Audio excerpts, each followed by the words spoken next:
ये कहानी है एक ऐसे राजा की जो बहुत ज्यादा महान रहता है और एक दिन उस राजा को किसी काम से अपने राज्य के बाहर जाना रहता है।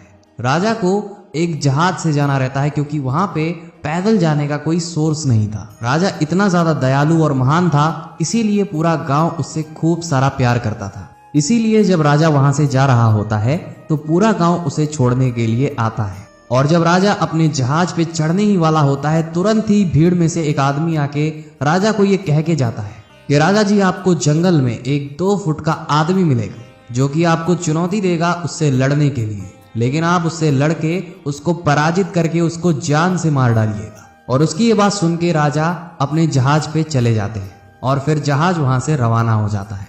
और वहां पे जब राजा पहुंचते हैं तो उस जंगल में उन्हें सच में एक 2 फुट का आदमी मिलता है जो कि राजा को चुनौती देता है उनसे लड़ाई करने के लिए।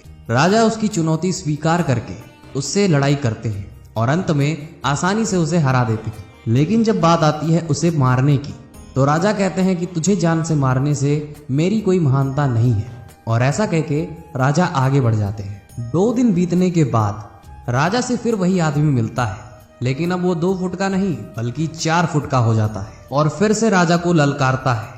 राजा फिर उसे हरा देते हैं, लेकिन उसे जान से नहीं मारते क्योंकि कहते हैं कि तुम्हें मारने में मेरी कोई महानता नहीं है। और ऐसा कह के राजा फिर से आगे बढ़ जाते हैं। और उस दिन के ठीक 2 दिन बाद वह आदमी राजा से फिर मिलता है, लेकिन अब वो 4 फुट का ना होके 6 फुट का हो जाता है। वह फिर से राजा को ललकारता है और राजा फिर उससे लड़ाई करते हैं, लेकिन इस बार राजा के लिए इतना आसान नहीं था उसे हरा पाना, लेकिन अंत में राजा ही जीतते हैं। लेकिन इस बार फिर राजा उसे जान से नहीं मारते हैं और ऐसा कई बार करने पे राजा हमेशा जीत जाते थे। लेकिन एक समय ऐसा जरूर आता है जब वह आदमी राजा से भी बड़ा रहता है और शक्तिशाली रहता है। और इस बार जब वो आदमी राजा को ललकारता है तो राजा थोड़ा झिझकते हैं उसकी चुनौती को स्वीकार करने के लिए, क्योंकि राजा को ये बात पता थी अगर मैं इससे लड़ाई करता हूं तो हो सकता है मैं इससे ना जीत पाऊं।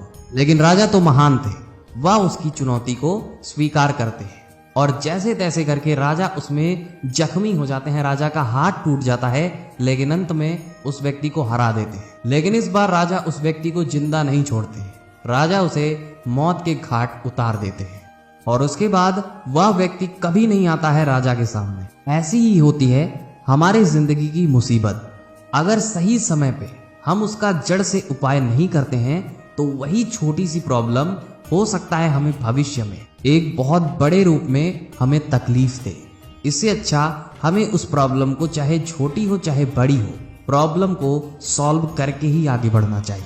क्योंकि हो सकता है जो प्रॉब्लम आज आपके लिए छोटी हो कल ना हो, या हो सकता है वही छोटी प्रॉब्लम की वजह से आपको एक बहुत बड़ी प्रॉब्लम का सामना करना पड़े।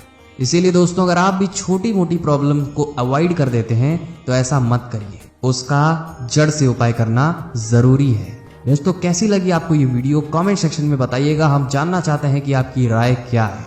और आज के लिए बस इतना ही था। अगर आप ये वीडियो YouTube पे सुन रहे हैं तो आप हमारे चैनल को सब्सक्राइब कर सकते हैं, और अगर आप ये वीडियो Instagram पर सुन रहे हैं तो आप हमारे पेज को फॉलो भी कर सकते हैं। मिलते हैं किसी और वीडियो में, अभी के लिए शाइनिंग ऑफ मोटिवेशन लाइफ।